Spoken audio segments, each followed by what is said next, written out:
கோட்பாடும் உடன்படிக்கை பாகம் 16 June 1827 நியூயார்க்கின் பைட்வியூவில் Peter Whitmer இளையவருக்கு தீர்க்கதரிசி ஜோசப் ஸ்மித் மூலமாக கொடுக்கப்பட்ட வெளிப்படுத்தல். பாகம் 14 இன் தலைப்பு பார்க்கவும். பின்னர் பீட்டர் விட்மர் இளையவர் மார்மோன் புஸ்தகத்துக்கு 8 சாட்சிகளில் ஒருவரானவர். 1-2 கர்த்தரின் கரம் பூமி முழுவதிலும் இருக்கிறது. 3-6 சுவிசேஷத்தை பிரசங்கிப்பதும் ஆத்துமாக்களை இரட்சிப்பதும் மிகுந்த மதிப்பு மிக்க காரியமாயிருக்கிறது. 1. எனது ஊழியக்காரனாகிய பீட்டர், செவிகொடு. எனது கர்த்தரும் உனது மீட்பருமான இயேசு கிறிஸ்துவின் வார்த்தை கேள்.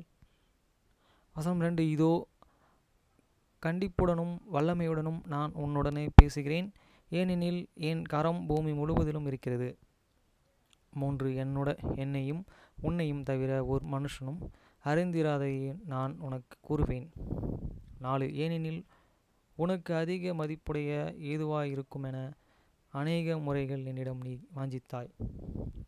வசனம் 5. இதோ இந்த காரியத்தைக்காகவும் எனது கட்டளையின்படியும் நான் உனக்கு கொடுத்த எனது வார்த்தைகளை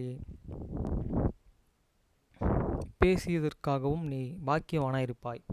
வசனம் 6. இதோ எனது பிதாவின் ராஜ்யத்திலே அவர்களுடன் இளைப்பாற என்னிடத்திலே ஆத்துமாக்களை கொண்டு வர இந்த ஜனங்களிடத்திலே மனம் திரும்புதலையும் நீ அறிவிப்பது உனக்கு பெருமதிப்பாயிருக்கும் என இப்பொழுது நான் உனக்கு சொல்கிறேன். ஆமேன்.